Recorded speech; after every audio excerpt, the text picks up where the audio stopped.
entrevistada a Sandra Petito, ela que é bolsonarista, uma mulher conservadora, é de direita, e ela vai ser a primeira pessoa a participar do nosso podcast, tá? Então quero que você preste bastante atenção, você que vai acompanhar essa entrevista que nós vamos fazer, siga o nosso perfil Ramon Lima, e vamos para um bate-papo, vamos para uma conversa, vai ser um podcast, eu vou chamar de Carcast, vai ser um pouco diferenciado, eu acho que vai ser uma coisa bem legal, bem bacana, bem dinâmica, e com o objetivo de levar numa perspectiva da vida das pessoas, principalmente acerca daquilo que elas acreditam, daquilo que elas costumam pregar, costumam falar. E eu vou entrevistar todo tipo de pessoa. E eu gostaria que você nos ajudasse a seguir o nosso perfil e vamos pro vídeo. Estamos chegando aqui próximo onde nós vamos buscar ela. E ela vai entrar aqui agora. Vou aquela aqui na frente. É ela que está aqui de verde. Pronto. E ela vai entrar aqui agora. Atrás, tá? Não, aqui na frente. É. Ai, eu achei que era. Não. Vamos com Licença, Se você... obrigada. Valeu, Lucão. Ó, o Ela Lucas... não reclamou não, viu? Não. Não, eu não reclamei. O Lucas tá aí, o Lucas veio deixar ela. Essa é a Sandra. Sandra, por favor, se apresente. Tudo bem, gente? Eu sou a Sandra Petito, pré-candidata a deputada Valeu, estadual, e a então. gente vai bater um papinho. Posso colocar o microfone aqui? Pode, por fazer. favor. Pode sim, Licença, tá? fica à vontade. Amém, fica com ele, Lucas. Arrasa. Pronto. Pode deixar. O cintinho aqui. Tá, por favor. Pessoal, nós estamos aqui com a Sandra Petito, ela que é candidata a deputada estadual. Deixa eu só fazer uma correção, que é pré-candidata. Pré-candidata, perdão. Pré-candidata a deputada estadual pelo estado de São Paulo, É né? isso aí, gente, pelo estado de São Paulo. Nascida e criada em São Paulo? Nascida em... Ó, vou te falar a verdade, que eu sou nascida nascida em São Paulo e criada em uma das cidades, né? Fui criada por 32 anos em Carapicuíba. Galera de Carapicuíba, amo vocês. Minha mãe mora lá até hoje, inclusive. É mesmo? E Periferia da periferia, viu? E deixa eu te perguntar, Sandra, que era uma das minhas principais dúvidas, né? A gente, quando eu chamei você, eu queria entender um pouco quem é a Sandra Petito, né? Eu tô certo, né? Sandra Petito, certo. Sandra Petito. Eu queria saber quem é a Sandra, porque às vezes a pessoa olha um perfil no Instagram, vê a pessoa se posicionando, vê a pessoa falando aquilo que ela pensa, aquilo que ela acredita, aquilo que ela entende na compreensão dela. Mas eu quero entender quem é a Sandra. Da onde ela decidiu falar sobre direita conservadora, o que ela pensa, todo o diagnóstico anterior, aquele histórico que anterior. transformou. Bom, na verdade, a Sandra Petito não era Sandra Petito, era Sandra Santana. A Sandra Santana não era uma militante de esquerda, mas era uma esquerdista. Inclusive, minha mãe me chamava de rainha da esquerda. Por quê? Porque em 1996, a esquerda, na verdade, ela não era essa coisa ideológica. Ela era muito voltada para o social. E quando eu falo social, não é socialismo e muito menos assistencialismo. Era o social. Ajudar pessoas em situação de vulnerabilidade em momentos de vulnerabilidade. E não que aqueles momentos de vulnerabilidade se perpetuassem e se transformassem em um assistencialismo, deixando as pessoas dependentes daquilo e as colocando num cativeiro assistencial para o resto da vida. Então, em 1996, ali, 97, 98, 99, 2000, enfim, não era assim. Nós éramos muito focados na esquerda em transformar vidas, mas transformar vidas realmente construindo histórias. Então, você entrava em um programa social já com data certa para sair. Porque tinha aquela política de saída. Na verdade, não é que tinha uma política de saída criada pelo governo, não. É que nós ali, a gente trabalhava para que aquela política de assistencialismo não se transformasse em algo perpétuo. Na realidade, não virava vamos dizer assim, uma bengala para a pessoa pro resto da vida. Mas viraria um trampolim para a pessoa, para ela poder passar por aquele momento, dar o salto dela, né? E poder conseguir desenvolver. Eu entendo perfeitamente o que você fala, Sandra, sabe por quê? Porque eu sou do norte. E como uma pessoa do norte, onde o assistencialismo impera praticamente ali dentro, as pessoas têm essa visão. Elas têm a visão do seguinte, que ideologicamente foi implementado na cabeça das pessoas, que quando ela recebe aquele assistencialismo, ela deve seguir com aquilo pro resto da vida dela. Mas isso é pregado para eles, isso é falado para eles. Não é algo que, por exemplo, assim, você teve um momento que você rompeu porque você falou, não, peraí, tem alguma coisa errada. Justo. Né? Então. E lá é diferente. Lá o pensamento todos os dias é perpétuo. Ó, você vai viver do assistencialismo aqui, posso te ajudar, em troca, você não pode fazer isso, você não pode fazer aquilo. Você tem que viver para isso aqui, vai ser isso aqui pro resto da vida. E as pessoas seguem isso. E eu acho isso muito ruim hoje para a sociedade. E por isso tem se tornado uma das maiores brigas entre o pessoal da direita e o pessoal da esquerda. Não entenda, não que a gente discorde que a pessoa precisa do assistencialismo, que ela não deva ter, ela precisa ter, mas ela não pode depender daquilo pro resto da vida dela. Exatamente, é assim, foi justamente o que eu falei. Precisa-se ter uma política de entrada e uma de saída. Sim. Porque muitas pessoas dentro da direita, aliás, dentro da esquerda, defendem que o assistencialismo, ele é justamente para ajudar pessoas ali em situações até subserviência. Só que, se a gente parar para pensar, a direita ela não está contra o Bolsa Família, ela não está contra o Vale Gás, ela não está contra programas sociais que de fato ajudam a sociedade. O que a direita acha que precisa se ter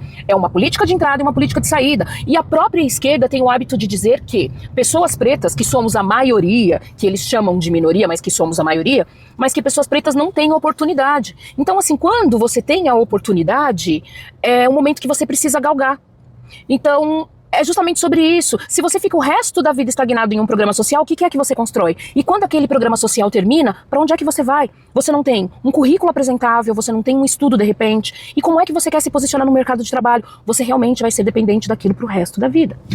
Que eu acredito que, como você falou, a esquerda, o PT em 90 e pouco, né? A esquerda em 90 e pouco, era uma coisa. Sim. Não tinha nada ideológico, não tinha coisas ideológicas. Com o tempo foi se perdendo e foi se tornando algo extremamente ideológico. Hoje, vamos dizer assim, tudo que engloba a esquerda, dentro hoje do sistema político brasileiro, é ideológico.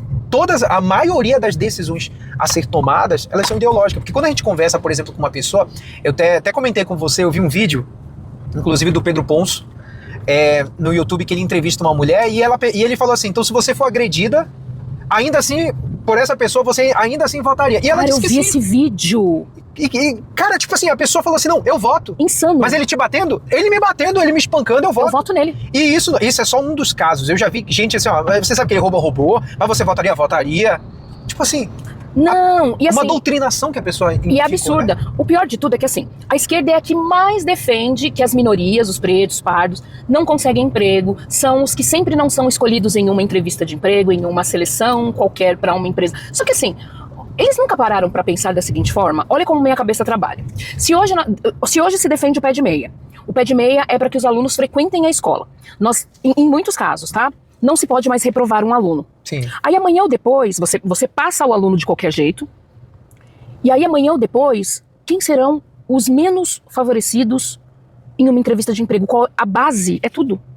Então lá atrás, hoje, fazer faculdade, todas essas coisas, tem muita gente que fala assim pra mim, mas você é nega doce. Não, gente, lá atrás eu estudei. Eu tinha que estudar para passar de ano, eu não recebia dinheiro para fazer a minha obrigação, que era ir para a escola todos os dias. Hoje, os alunos, eles não fazem questão de estudar, porque eles sabem que eles vão passar de ano. Então, assim, nós estamos criando que tipo de sociedade? E, detalhe, lá em 96, eu tinha uma visão de esquerda. Hoje eu não faço parte da esquerda, porque eu tenho uma visão completamente diferente da esquerda. Agora você imagina qual é a visão que a gente vai ter da esquerda daqui a 10 anos? É verdade. Vai ser muito pior do que o que nós temos hoje. Então, assim, ou a gente transforma hoje o que é, de fato, necessário ser transformado. Nós estamos falando de transformação, tá? Nós não estamos nem falando de mudança, porque às vezes mudança é tirar de um lugar para pôr no outro. Nós estamos falando de transformar. Ou a gente vai ter um país de pessoas inertes que não sabem conjugar um verbo, não sabem falar um plural. Imagine um médico, você... Eu vou te ser sincero, a galera mais nova hoje, vocês caíram na mão da galera da USP, vocês estão lascados, porque a militância na USP hoje, e eu não falo de todos, eu estou falando da militância esquerdista da USP, que vai pra lá pra morar. Eles veem a USP como uma casa, e não como uma instituição de ensino. E isso me preocupa. Isso me preocupa. Futuramente, como é que você confia num médico que passava mais tempo plantando bandeira dentro de universidade? É verdade. Sabe? Então, isso é preocupante. Essa é a esquerda que hoje domina o país e a gente precisa transformar isso o mais rápido possível. O mais rápido. E aí, eu ia te perguntar o seguinte, eu queria entender, por exemplo, você é uma mulher negra, de direita, conservadora, você abriu mão, você virou as costas e resolveu dizer assim, eu não concordo mais com isso e eu vou para outro lado. Como tem sido enfrentar, vamos dizer assim, sua família? Porque assim, as pessoas na internet, quando você vai na internet, a pessoa fala assim, eu não lembro o nome da atriz que mora em Portugal, que disse... A Lili. Isso. Eu acompanho ela. Você chegou a ver? Aí a gente pensa assim, por exemplo, uma coisa é como você enfrentar tudo isso, porque é engraçado, eles falam que o lado da direita, o lado conservador é um lado racista, homofóbico, enfim, isso aí, tudo. tudo de ruim eles denominam. Na realidade, eles te rotulam para poder te julgar, para poder te condenar na realidade. Então, primeiro eles te rotulam com algo para depois te condenar. Então, basicamente é o seguinte, como você lidar com isso agora nas suas redes sociais, na rede social, como você lidar com a sua família, levantando uma bandeira agora totalmente diferente daquilo que você acreditou, daquilo do teu começo, e como você enfrenta tudo isso. O que você... Eu quero entender quais são as barreiras que você tem enfrentado, porque, só pra gente complementar, porque é o seguinte, entenda que quando a pessoa ela larga um lado ideológico, que ela não acredita mais naquela causa ali, você é taxado e você sofre racismo dentro da estrutura que você achava que ia te defender. Justo. Não é verdade? Justo. Por exemplo, as feministas, elas defendem a mulher enquanto ela não for de direita. Sim. Isso é um... Gente, mas isso tá muito transparente. Eu vou fazer... Gente, agora eu vou olhar pra você, telespect. Eu vou fazer uma correção ao querido Ramon, mas eu não estou fazendo uma correção de maneira antipática e nem grosseira. No Brasil, o Brasil é o único país que trata o preto como negro. E está errado, tá? Na verdade, a nossa etnia é preta. Não existe negro no Brasil, por isso que tem aquele movimento pretos no topo, não é negros no topo. O Brasil é o único país que trata o preto como negro. Então, quando você for falar com uma pessoa retinta como eu, e até uma pessoa preta light skin, é preto, não é negro, tá? Mas eu corrigi aqui o Ramon da forma mais educada do mundo, da maneira mais didática. Mas eu confesso que eu não sabia. Muitos não sabem. Mas eu vou te colocar um desafio, você telespect que está nos assistindo. Entrem na Receita Federal, tentem tirar o passaporte, na hora de colocar etnia, vocês vão ver que não aparece etnia negra, é preta. Então, só pra acabar com essa discussão. Mas teve um esquerdista que falou pra mim, esquerdista não sabe nem onde tá.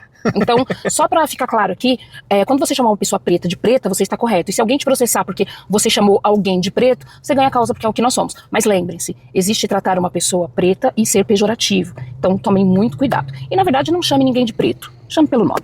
Bom, vamos lá. Voltando aqui ao que você falou, essa questão do ambiente é muito sério. Eu vou contar uma coisa que eu não falei em nenhuma rede social, ninguém sabe disso, só a minha família. Mas eu tive um atrito muito grande com a minha mãe por conta de direita e esquerda, ao ponto de hoje eu ser bloqueada no WhatsApp da minha mãe. Nossa! Sim. Mas assim, gente, eu também não sou flor que se cheire, porque eu defendo a direita com unhas e dentes. Eu defendo o Bolsonaro. Gente, não é... Desculpa, eu defendo o Bolsonaro de uma forma que minha mãe acha tão insuportável, mas tão insuportável, que minha mãe jogou vôlei comigo e me desceu o bloco. Entendeu? Minha mãe me bloqueou. Então, e eu super entendo, porque, vamos lá, a minha mãe, ela é de 1952. Então a minha mãe já tem uma idade, gente. Minha mãe já tem uma idade avançada. E na cabeça da minha mãe, a esquerda de hoje é a mesma esquerda de 1996. Então a minha mãe, ela se sente ainda representada pela esquerda que ela conheceu, mas não entendeu que a esquerda que ela conheceu não existe mais. Só que é difícil colocar isso. É a mesma coisa, é muito difícil você transformar a cabeça de uma pessoa de mais de 70 anos.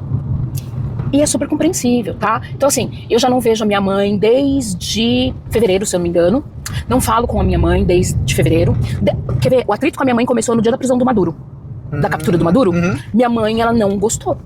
Ela não achou que foi certo o Trump invadir lá e pegar e tudo mais. Só que a minha mãe não entendeu o seguinte, que a Venezuela vivia num regime de ditadura onde pessoas eram mortas só por pensar diferente de um ditador. Então a minha mãe, ela não tem esse conhecimento. E não adianta eu falar, e se eu falo, eu sou traidora dos meus conceitos, eu vivo numa bolha, aquela que eu cresci, mas a bolha que eu cresci já não existe mais. É isso que ela não entende, gente. Sandra, mas você concorda que muitas pessoas, elas defendem algo porque elas não vivem aquilo? Então, por exemplo, é muito fácil você olhar o lado da Venezuela como um absurdo, não estando lá ou não morando lá.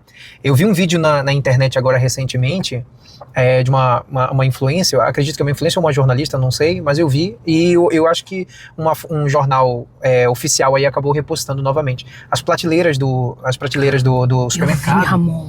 Lotadas. Eu vi, Ramon. E eles emocionados. Eu sou amigo mesmo, conheci um rapaz venezuelano que veio andando da Venezuela, da fronteira. Como eu fui ministro, fui missionário, então ele acabou indo na igreja que eu estava e eu conversei com ele, batendo um papo com ele, ele foi me contando, ele falou assim, lá o engenheiro é Uber. Para ele o engenheiro, o médico, o cara que estuda, ele tem que ser para complementar. Por quê? Porque a gente tem um salário completamente...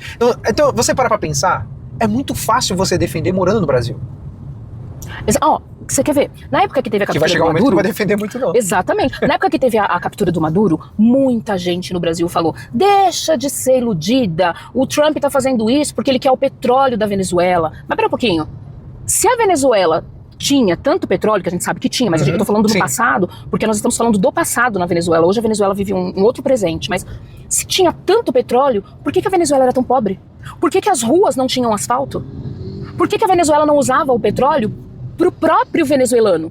Então agora tá todo mundo preocupado que o Trump foi pra cima do Maduro por conta do petróleo. Mas se o petróleo era tão importante, por que o Brasil não estava brigando? E o Brasil, que tinha um presidente que era próximo do Maduro, por que não estava brigando para dar uma condição de vida melhor, já que o país era rico em petróleo?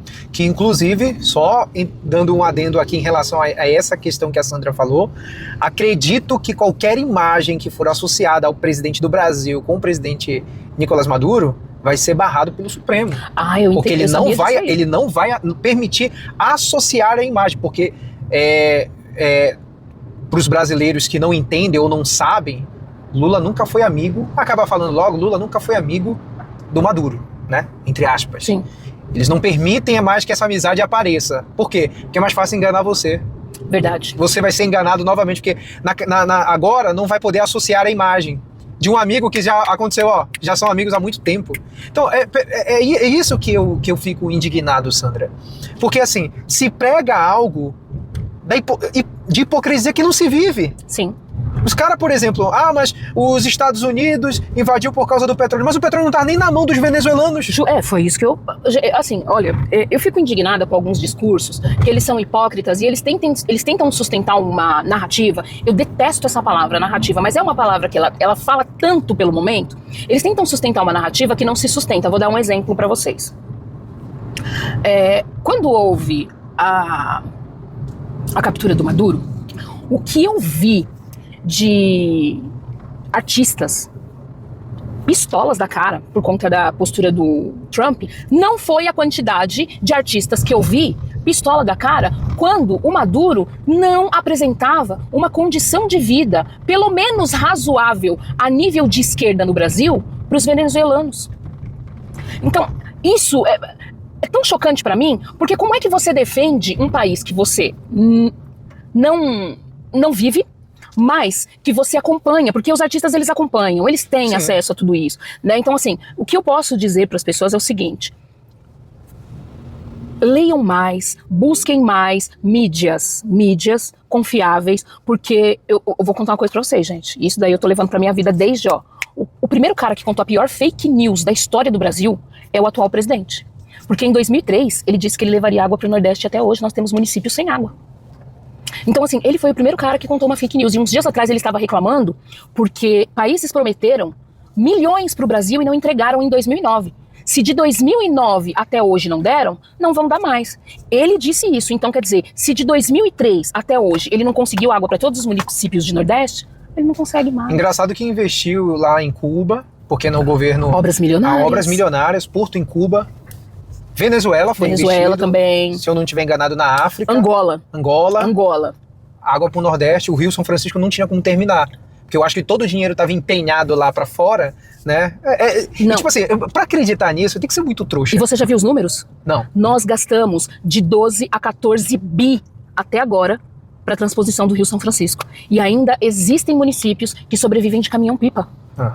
Então, assim, como é que as pessoas conseguem ainda ter... Por isso que eu falo, a minha mãe, ela não tem acesso a essas informações.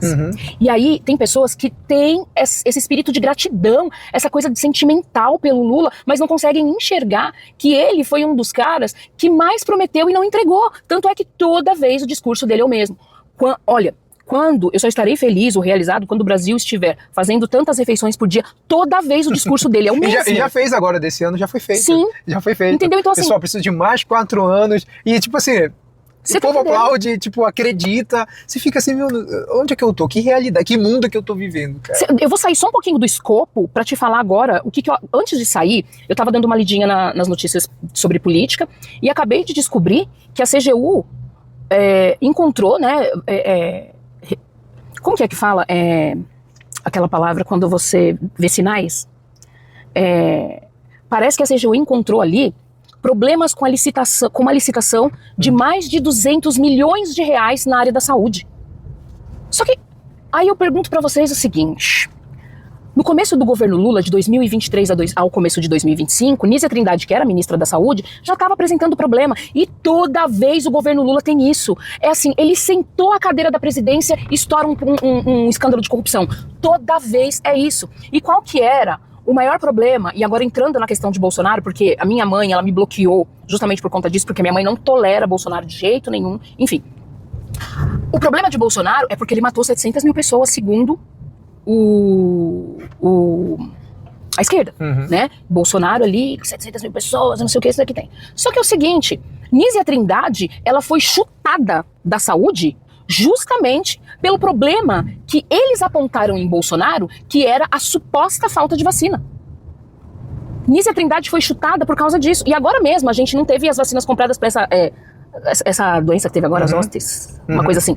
E não teve. Então, assim, é isso que eu falo. As pessoas, elas não conseguem olhar pro feito, elas olham pro homem. É a mesma coisa da igreja. Quando você entra numa igreja olhando pro homem, você não fica.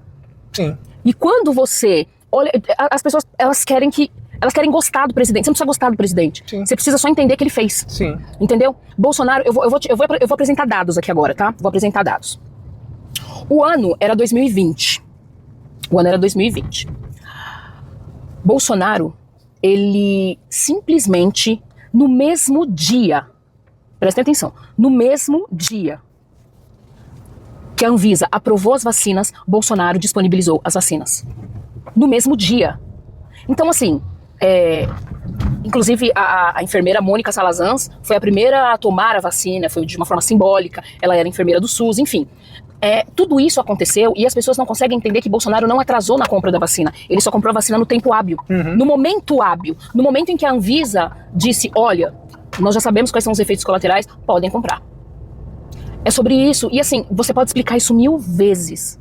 Você não vai conseguir trazer as pessoas à lucidez. Aproveitando aqui, um beijo pra página Gays com Lucidez, amo vocês. Então, você não consegue trazer as pessoas pra lucidez. E a gente tenta. Então, assim, eu já cansei de explicar pra minha mãe. Eu já cansei de tentar explicar pra minha mãe. Eu já cansei de tentar explicar pra esquerdista. Agora, o momento é outro. O momento é de transformação. E eu não quero mudar. Eu não quero mudar. Porque pra mim, mudar é você tirar de um lugar e colocar no outro. Se você tirar aquilo de um lugar e colocar no outro, os problemas vão continuar sendo os mesmos, só que com um endereço diferente. Eu quero transformação. E sabe o que é interessante, Sandra? Porque, basicamente, assim, ó, se você para pra analisar, eu até, vamos dizer assim, eu manifesto compreensão em relação à sua mãe não entender pelos dessa década de 50, anos mais já. de 70 anos. Eu até entendo, porque a fonte é difícil, às vezes, até pesquisar. Ainda mais se você ficar dependendo de mídia tradicional. Sim, e ela depende muito. Então, tá? aí, basicamente, acredita naquilo que é passado.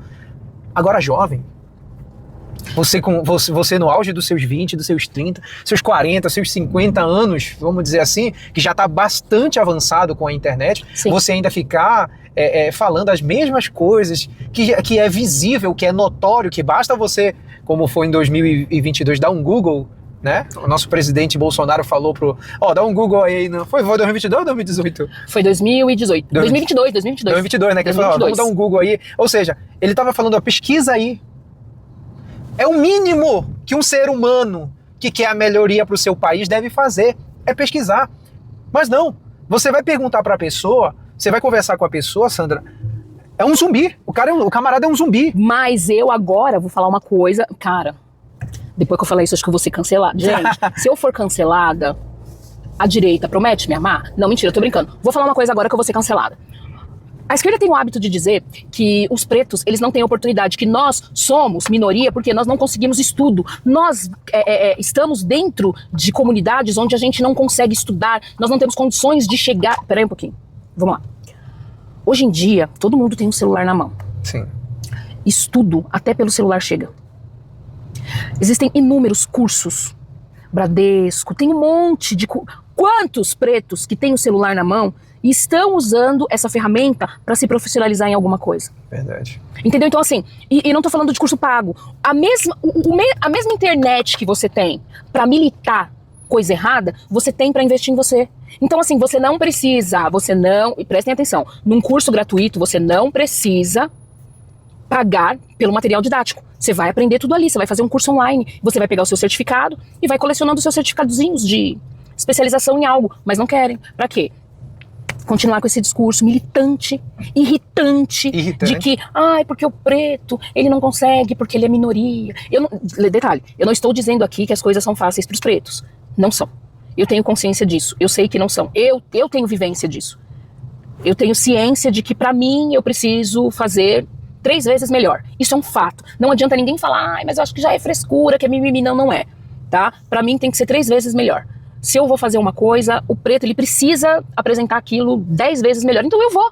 Não tem problema. Nós já fomos marginalizados lá atrás e isso é uma coisa que se arrasta até hoje. Fato. Entendeu? Então, assim, o que eu escolhi para mim? Estudar. Não tinha outra forma. Mas eu não tenho condições de comprar material didático. Vou fazer uns cursos, vou ter uns certificados, vou fazer uns cursos online. Eu tenho internet no meu celular, eu tenho a ferramenta. Vou usar a meu favor. Consegue entender, Ramon, como a diferença entre o pensamento de um preto de direita e o pensamento de um preto de esquerda? Detalhe muito importante. Eu não estou dizendo aqui que o preto de esquerda é menor, é inferior, só que o seu pensamento está te limitando. E quando vocês falam, eu acho um absurdo o preto ser de direita, ou de esquerda, eu justamente não quero ser de esquerda para não ter esse pensamento limitado. Vira um discurso muito vitimista, né? E engessado. Assim, eu fico me vitimizando, eu não consegui isso, eu não consegui chegar, não tenho essa oportunidade por causa da minha cor. Não. Então, quer dizer, a pessoa, ela fica se vitimizando. E basicamente o que a esquerda hoje tem feito no país, muito nos últimos tempos, é inferiorizar ainda mais a pessoa, tornando ela, você é isso, você é aquilo, você sempre será odiado, a sua vida inteira vai ser isso aqui. E mantém esse discurso por muito tempo, e aqueles que adotam esse vamos dizer assim, aqueles que adotam esse discurso para si, que gostam desse discurso, acabam se limitando, porque elas poderiam avançar. Mas não avançam porque, sabe por que eu não consegui chegar? Por causa disso. E eu vou te falar mais, agora eu vou pegar bem pesado. Vocês já repararam, agora pra você que é preto de esquerda, vou até olhar aqui no teu olho. Vocês já repararam que a maioria das pessoas que sustentam esse tipo de discurso tem? E tem muito. Observe, tem uma série de pretos nas redes sociais que ficam militando que o preto não consegue, o preto não pode, o preto não tem, o preto não vai, o preto jamais. Mas eles têm dinheiro e vocês não têm. Por que eles não ensinam pra vocês o caminho das pedras? Sabe pra quê? Eu vou contar pra vocês. Pra que vocês continuem no mesmo lugar que vocês estão, dando engajamento pra eles. Porque o dia que vocês chegarem a algum lugar, eles perdem autonomia. O nicho, né? O nicho deles acaba. Tá entendendo? Experimentem. É coisa de 1 ano, gente. Em 1 ano. Experimentem largar esse tipo de aplauso abusivo pra esse tipo de gente que tem esse tipo de discurso. Vocês estão sempre no mesmo lugar. E eles não. Eles estão crescendo.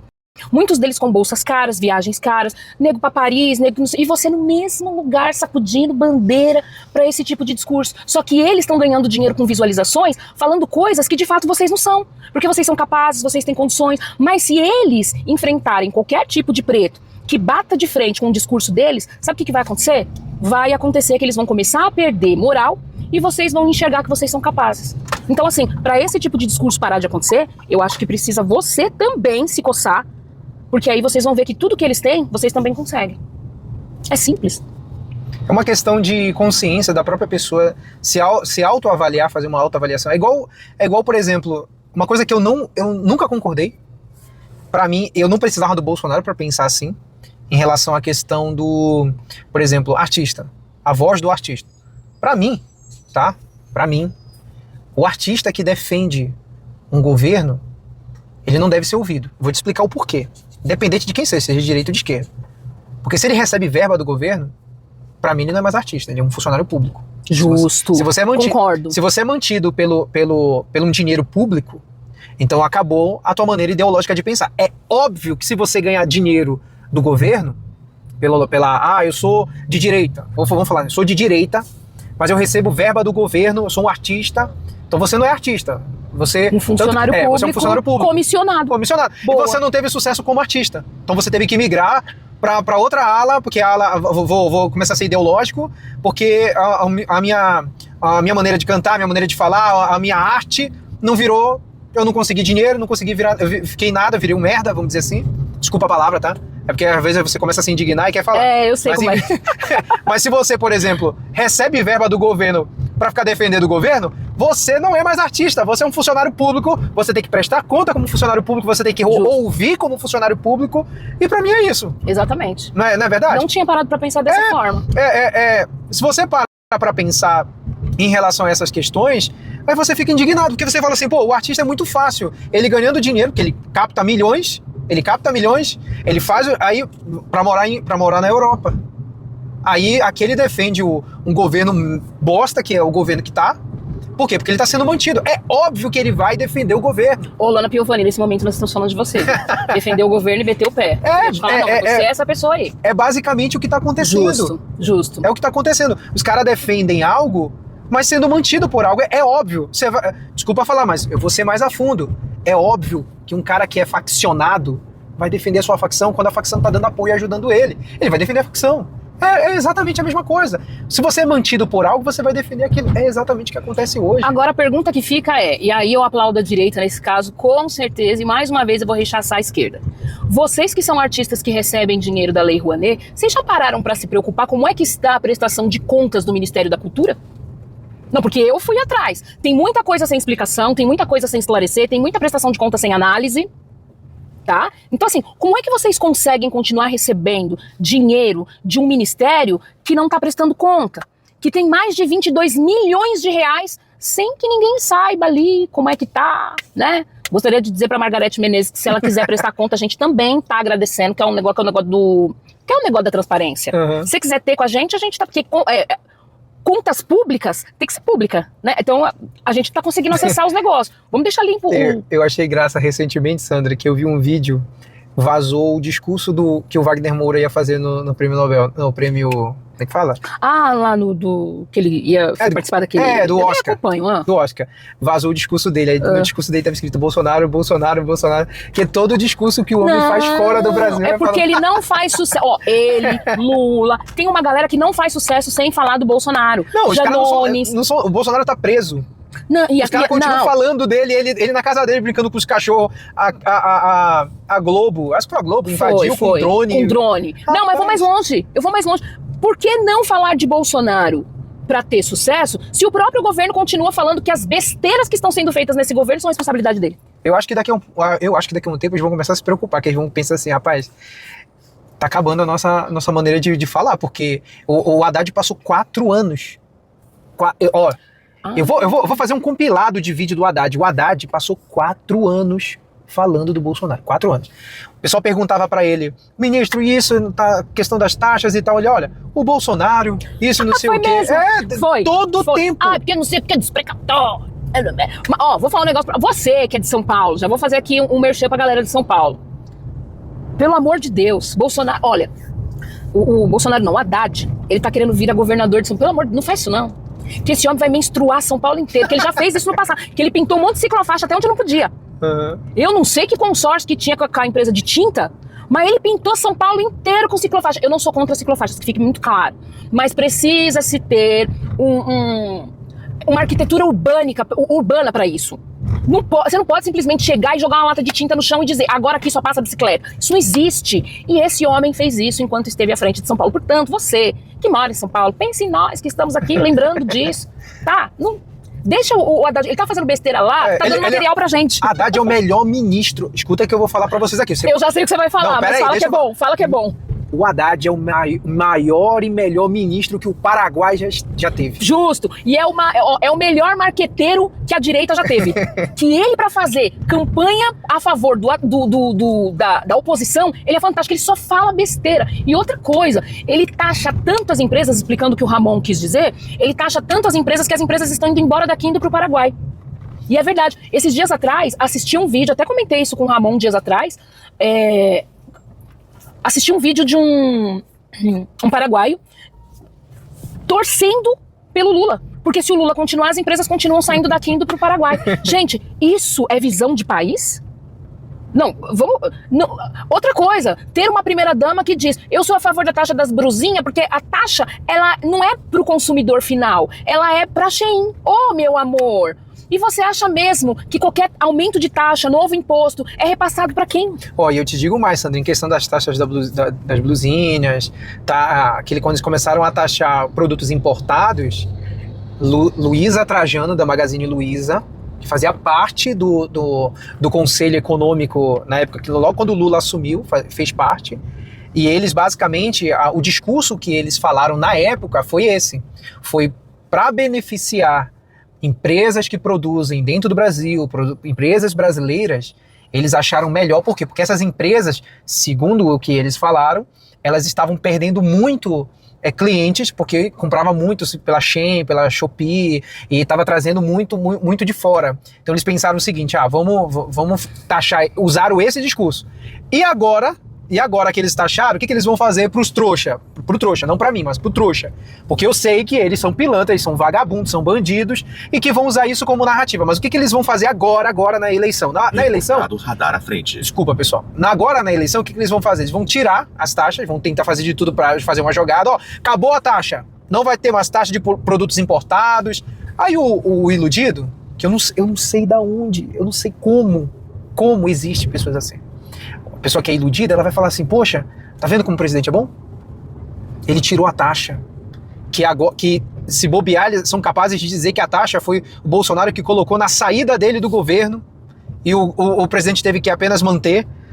Tudo que envolve mentira, esse governo tem. Exatamente. Especialista. Ele o diabo é o pai da mentira, mas o governo é o avô deles. Exatamente. E ele sempre faz isso. Sempre no final do mandato dele, ele vai lá e faz alguma coisa, alguma ação populista para iludir a esquerda e conseguir... Mas assim, gente, eu acredito de verdade mesmo. E eu tenho visto isso, né? Tem refletido muito isso nas redes sociais. As pessoas, elas já começaram a meio que entender como é que tá funcionando essa questão do Lula. Principalmente na questão do auxílio gás. Você viu a confusão que tá dando, sim, né? Sim. Porque não tem empresas credenciadas no programa, próximo à casa das pessoas, então elas têm que gastar uma fortuna para ir buscar o gás de graça. Quando vai ver, saiu o mesmo preço. Mas quando o Nicolas falou, quando a Júlia Zanata falou, ninguém entendeu. Agora tá todo mundo sabendo. Você não pode. Por isso que eu falo, gente, tudo nesse governo tem algo obscuro por trás. Se vocês pesquisarem, vocês vão encontrar. E a realidade é essa aí. Entendeu? Verdade. É a mesma coisa do Vale Gás.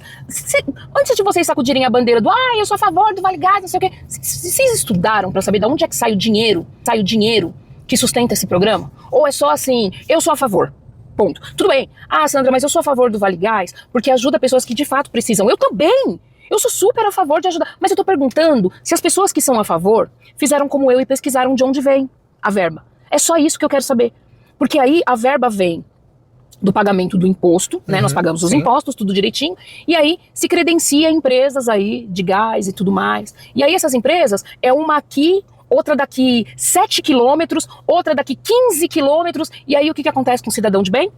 O imposto que ele paga não está servindo para ajudá-lo nessa questão do Vale Gás, está dificultando a situação. E pior do que isso, as empresas de gás também, porque elas não recebem no momento em que a pessoa vai lá pegar o gás. E se criou um monopólio, né? É daqui 90 dias. Também se criou um monopólio da empresa de gás. Sim. Se criou um monopólio. Na realidade, isso foi criado e feito justamente para isso. A maioria, isso aqui que eu vou falar, eu não tiro uma vírgula, porque eu sei que é verdade. A maioria desses programas sociais e desse tipo de vamos dizer assim, de projeto populista, ele serve apenas para criar monopólios financeiros para financiar campanhas eleitorais. Sim. Dessas empresas. É igual, vamos mudar um pouquinho a questão do bloco, vamos falar um pouco sobre a escala 6x1, que é o que mais está sendo falado agora, vai ser a briga agora desse ano. Sim. Né? A questão da escala 6x1, eu quero entender a tua visão, Sandra, porque é o seguinte, é muito fácil, eu estava falando ontem com um rapaz que é dono de uma empresa, e eu estava explicando justamente para isso, o cara que corta meu cabelo. Ele é dono de vários salões de beleza e tal, e eu tava cortando o cabelo com ele, e a gente tava conversando, e nós falamos sobre isso, ele falou assim, Ramon, pra eu sentar na varanda da minha casa, que agora eu posso sentar, eu vim de família pobre, e ele falando, eu vim de família difícil, meu pai e minha mãe não tinham condição, mas, por exemplo, pra eu sentar na varanda foi um trabalho árduo que eu tive que fazer, que continuo fazendo. Eu não tô falando da questão da pessoa ter folga, ela pode ter a folga que ela quiser. Só que a maioria do pensamento deles em relação à escala 6x1, quem vai ser mais impactado com a escala 6x1 é o empresário. Justo. Porque você imagina, quem é dono de supermercado, o que ele vai fazer? Ele vai trocar a escala. Ele vai mexer na escala, ele vai criar vários mecanismos para ele se sustentar e ele consegue. Mas a maioria das pessoas que vão sofrer é o microempreendedor, que tem que abrir todo dia para ele conseguir pagar um salário para a pessoa, os recursos daquela pessoa, os direitos daquela pessoa, ele vai ter que abrir mais. E agora, ele vai ter que fazer o quê? Ou ele demite, porque ele não vai conseguir, e ele vai... Então, assim, basicamente, os caras criaram um projeto com base em acabar com o microempreendedor. Justo. É o que mais vai sofrer. E se você parar pra pensar, o que tem o quiosque no shopping, realmente é verdade. Ah, mas você não vê a pessoa que tá ali, que tá passando. Meu caro, eu trabalho desde meu pai, quando saiu de casa, eu trabalho desde moleque. Sempre trabalhei. Sim. Eu fui militar do exército, era 24 horas, meu caro. Passei 40 dias já trabalhando em fronteira do Brasil. E pra mim, ó, tô aqui, não morri. O trabalho dignifica o ser humano, dignifica o homem, dignifica o trabalhador, a mulher, se torna mais digno, se torna melhor na maneira de falar, de como falar, cria uma experiência para poder lidar com a vida. Sim, sim. Né? E vamos lá, sobre esse negócio da escala 6x1, para quem leu o projeto inicial lá atrás, né? Quando tudo era mato, que a Erika Hilton fez um rascunho e entregou, para você ter uma ideia, tinha até erro de cálculo horário. Ninguém pensou, assim, não foi... Gente, é assim, ó, eu sei que a esquerda trata o empresário como malvadão, né, o empresário malvadão.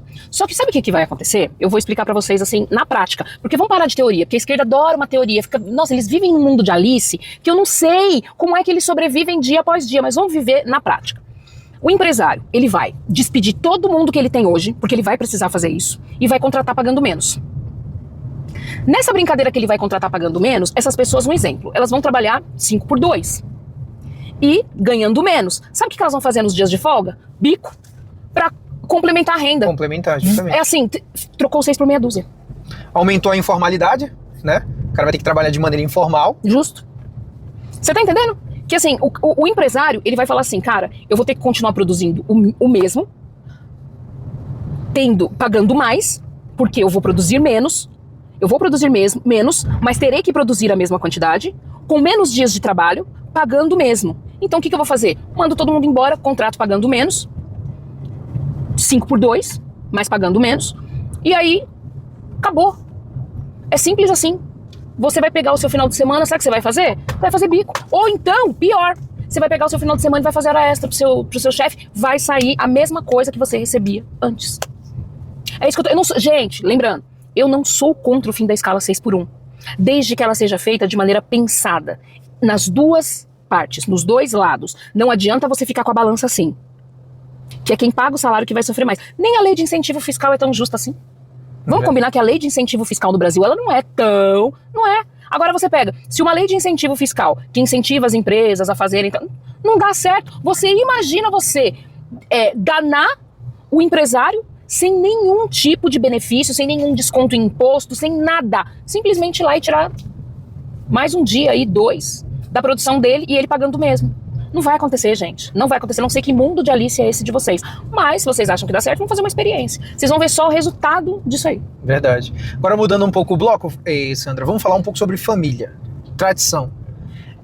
Família, tradição e religião, a gente pode incluir tudo no mesmo pacote. A esquerda, nos últimos tempos, fez um ataque assíduo, forte, na família, né? E eles acreditam no seguinte, acreditam que a família, múltiplas famílias, cada um acredita naquilo que acha que deve acreditar. Mas eu penso o seguinte, Sandra, uma coisa é você acreditar em algo, outra coisa é você querer impor algo. E uma das coisas que tem tido o maior impacto nessa vamos dizer assim, nas falas da esquerda, tem sido em relação à questão da família, né? O pai poder decidir coisas do filho, o filho ter autonomia para decidir o que quer sobre aquilo que ele desejar, porém, se ele cometer um crime, ele é de menor.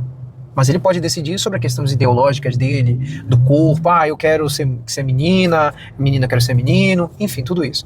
Eu acho algo importante a ser falado, por quê? Porque isso a longo prazo vai causar um grande impacto na sociedade. Na sociedade. Hoje, nós temos homens, vamos dizer assim, nós temos homens que... Eu vou tentar falar para não ser cancelado de uma maneira bem mais branda, mas vamos lá. Hoje nós temos homens que basicamente ainda estão dentro da casa dos pais, ainda não saíram de dentro da casa dos pais, Sim. Não provém. Difícil. Um homem completamente daquilo que nós aprendemos em prover, em proteger, em trazer segurança. Hoje nós temos mulheres, vamos dizer assim, do livre pensamento, ok, perfeito, mas difícil com compromisso, de ter um compromisso. Até dentro de empresas, até os empresários hoje, para contratar, eles avaliam até a idade da pessoa para saber, poxa, mas essa pessoa aqui... Quer dizer, nem eles mais querem contratar essas pessoas, por quê? Porque o pensamento delas, a maneira como elas se comportam, a maneira delas agir é totalmente diferente da nossa maneira que nós aprendemos. Então eu quero saber o seguinte, Sandra, em resumo, o que está acontecendo com essas pessoas? O que você acha? Aonde que está o erro? Na escola? Dentro da casa, na família? Ou a maneira que a esquerda tem implementado isso na consciência das pessoas? Na verdade, eu vejo que tem dois erros. Primeiro, a família se afastou um pouco. A família, com essa chegada, eu falo isso relacionando com a época em que eu era mais nova, né? Uhum. A família se distanciou muito dos filhos, né? O pai e mãe se distanciou muito dos filhos e com a chegada do celular. Às vezes você pode observar, eu já vi isso, né? Eu já presenciei. Você tá na sala, o filho tá no quarto e chama pelo WhatsApp. Eu já presenciei isso acontecer. Uhum. Então, assim, a esquerda, tem um vídeo, inclusive, de uma esquerdista falando, mas você quer o fim da família, sim? Então, você já viu esse vídeo? Então, eles querem o fim da família. Só que assim, agora você imagina, vamos colocar tudo num balaio só. Eles querem o fim da família. Então, vai ficar fácil o fim da família lá na frente. Por quê? Meu corpo, minhas regras. É o sexo sem responsabilidade. Um governo que trabalha para o seu filho dar errado. Por quê? A educação é precária. Os pais não acompanham o crescimento, o desenvolvimento social dos seus filhos. E por último, e pior de todos eles, são os professores militando dentro das escolas, enquanto os pais em casa estão esquecendo de dar formação social básica para os filhos. Então, na verdade, quem está criando os nossos filhos é a escola com a visão que eles têm, que eles querem, porque a gente se distanciou. Nós nos distanciamos. Essa é uma geração que está totalmente distante da família. E justamente o conservadorismo, ele visa isso, conservar princípios, valores, aproximação, família, amigos, são coisas que se perdeu ao longo do tempo, né? E assim, muita gente tem na sua mente, e é muito engraçado isso, porque eu tenho tatuagens pelo meu corpo, né? Algumas poucas tatuagens, mas eu tenho. E uma vez, uma militante de esquerda disse a seguinte frase: você sabia que você não é benquista pela direita porque você é cheia de tatuagens? E aí eu perguntei, mas o que uma coisa tem a ver com outra? Não, porque o cristianismo não prega. Eu falei, opa, só um minutinho. Você está confundindo as coisas, cristianismo com conservadorismo. O conservadorismo é a ideia de conservar princípios e valores. Legal o que você está falando, muito importante. Né? Da sua família. Saber dividir as coisas. Exatamente, você precisa ter ali, porque tem uma linha muito tênue, porque o conservador, a igreja, o cristianismo, ele prega a lealdade, a benignidade, a honestidade, o cristianismo prega isso. Mas isso você aprende, são valores sociais que você aprende já dentro da sua casa desde criança. E você os conserva. Por isso que nós chamamos de conservadorismo. É conservar princípios e valores. Não tem a ver com religião. Vocês estão confundindo tudo. Então a esquerda, quando vem, porque os conservadores não gostam, porque é um pensamento muito conservador cristão. Opa, peraí. Vamos lá. Ou você tá de um lado do muro, ou você tá do outro. Ou você tá falando de cristianismo, ou você tá falando de conservar princípios e valores. As duas coisas andam juntas, porque nós aprendemos isso na infância, e é justamente aquilo que a igreja prega. Mas conservar princípios e valores não quer dizer, eu quando era criança, eu tive todos esses ensinamentos, mas os meus pais não conheciam a palavra de Deus. Eles foram conhecer em 1999. E eu continuo... não entendo essa... Exatamente. Entendeu? Que é não roubar, não matar, enfim, não ser uma pessoa permissiva, né? Então, assim, é sobre isso. Acho que as pessoas estão meio que se perdendo no discurso e elas estão atacando tudo de maneira errônea para tentar justificar algo que elas nem sabem como é que... Não sei se você conseguiu entender. Não, consegui Ai, que bom, gente, pelo amor de Deus. Eu, na realidade, eu partilho do mesmo pensamento. As pessoas, elas não sabem dividir. Eu até, recentemente, eu vi, não cabe eu falar o nome, mas, por exemplo, quando acontece alguma coisa com uma pessoa, com um político, com um ator, enfim, com alguém que é conservador, não sei se você já percebeu, as pessoas costumam comentar assim embaixo, Deus, pátria, família e liberdade. Por quê? Porque aquela pessoa cometeu um erro, cometeu um crime, né? Então elas usam essas frases que é de nós falamos. Sim. Só que o que nós falamos é exatamente o que você está falando. Dividir duas coisas. Uma coisa é Deus, a crença na religião, uma coisa é sua crença na religião, outra coisa é seu pensamento social, ideológico, outra coisa é seu pensamento político. Sim. Outra coisa é seu pensamento político. Porque as pessoas, elas pensam o seguinte, não, mas ambos são os mesmos. Não são os mesmos. Por quê? Porque o político, ele não pode pregar, ele não pode, vamos dizer assim, legislar, melhor falando. Ele não, o deputado, ele não vai legislar para uma ala de pessoas. Ele agrega várias pessoas. Ele tem que governar pro preto, pro branco, pro amarelo, pro indígena. Ele tem que governar pro hétero, pro homossexual, enfim. A maneira como você se comporta perante a sociedade é uma coisa. Sim. Mas o teu pensamento político e o conservadorismo, reforçando o que você falou, é outra coisa. São distintos. É manter os valores que eu acredito, o conservador, mas o meu pensamento político, que é o pensamento conservador, mas existem outros fatores que precisam ser agregados dentro dele. Sim. Né? Mas o principal é conservar aquilo, família, a liberdade. Para você ser livre, meu caro, para você ter liberdade, eu penso assim, para você ter liberdade, você tem que viver num país onde te deixe livre. Daqui a um tempo, no próprio Brasil, você não vai ser livre. Não, e é igual o homossexual que defende o Irã. Hamas, o Irã. Hamas, Hezbollah. Você que é um homossexual que defende a Palestina. Inclusive, gostaria de fazer um desafio. Eu gostaria que a Erika Hilton fosse lá na faixa de Gaza, subisse num caminhão da Parada Gay e gritasse as coisas que ela grita na Paulista lá.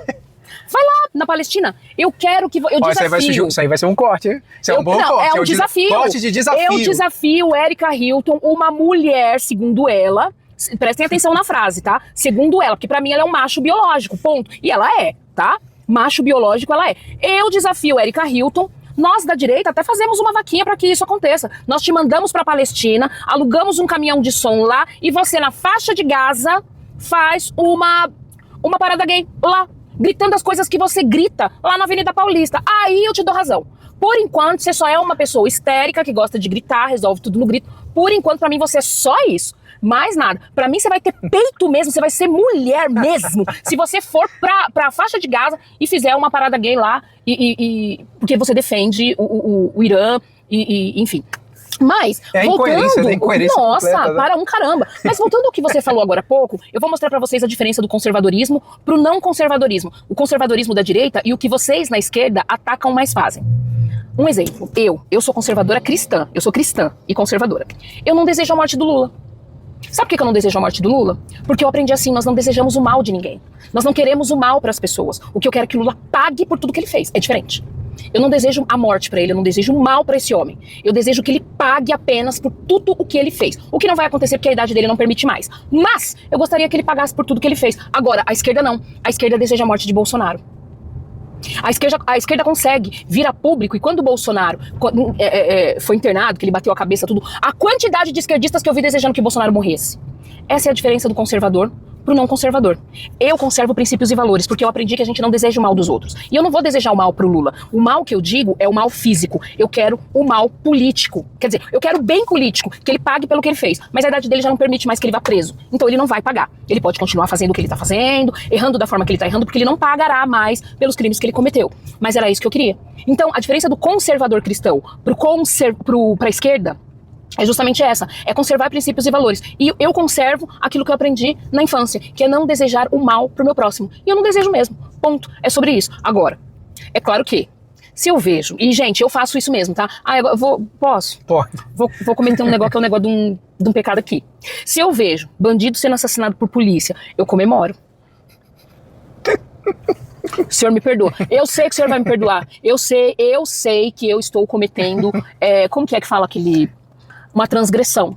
Mas, gente, se eu não comemorar, quem comemora é ele quando eu for assaltada. Quando ele levar meu celular, ele que vai comemorar. Tá entendendo? Então, assim, outra coisa que também pra mim não faz o menor sentido. Esquerdista que quer o fim da polícia, mas quando é assaltado chama a polícia. Vocês estão me confundindo. Então, é sobre isso, gente. Eu sou a pessoa que eu não desejo mal pros outros. Mas se você fez o mal pra alguém e o mal te atingiu, sinto muito. Eu vou comemorar, porque se eu tivesse no seu lugar, quem tava comemorando era você.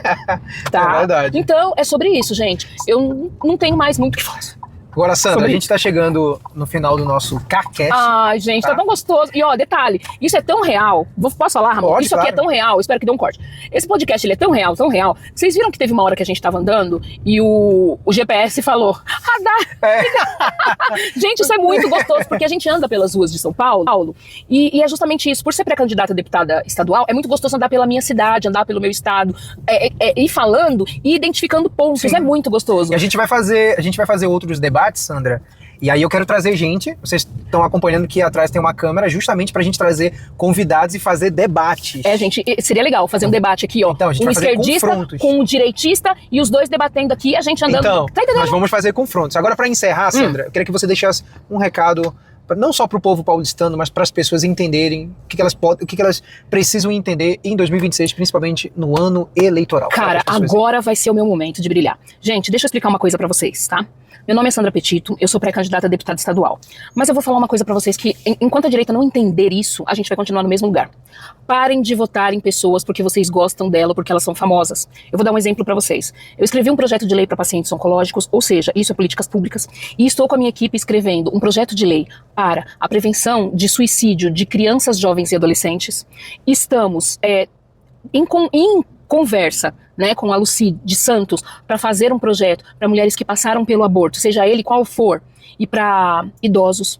Isso é política pública. E o que é a política pública? É o dinheiro do contribuinte voltando para o contribuinte. Enquanto você ficar votando em pessoas porque você gosta, porque é famoso, porque você acha legal, a gente vai continuar estacionado no mesmo lugar. Porque fez uma piada engraçada. Porque fez uma piada engraçada, porque fez um corte bacana na Avenida Paulista. Gente, isso não é política pública. Política pública, de fato, é quando um pré-candidato chega na sua frente e fala, ó, eu escrevi esse projeto de lei aqui para pacientes oncológicos. E isso aqui vai onerar quase nada para o Estado. E é o que as famílias de fato precisam. Porque a gente vai num AC Camargo e pergunta isso, e as pessoas falam, eu não sabia. Tá entendendo? Então é sobre isso, gente. Parem, principalmente a direita, parem de votar em quem não tem projetos, parem de votar em candidatos que gostam de lacração. Isso não é bom. O bom mesmo é a gente ver as políticas públicas sendo aplicadas, porque o dinheiro do contribuinte é justamente para o contribuinte. Então, pessoal, é isso. Estou deixando aqui a Sandra. Terminamos agora o nosso CarCast. Gente, foi um prazer, Sandra, estar aqui. Sinta-se à prazer foi vontade a meu. voltar novamente. E quando você voltar, já vai voltar. Ô, gente, ele falou, sinta-se à vontade para voltar. É amanhã que horas? Sandra, muito obrigado, tá bom? Eu que agradeço, Ramon, foi Gente, muito valeu, bom. tá? E ó, Tamo espera junto. um esquerdista aqui no peraí, banco de trás, no Instagram? hein? Sandra Petitto, com 2 T's no final. Sandra Petitto em todas as minhas páginas. E eu espero um esquerdista aqui no banco de trás. Valeu, pessoal, tamo junto. Porque quem olha pelo retrovisor sou eu.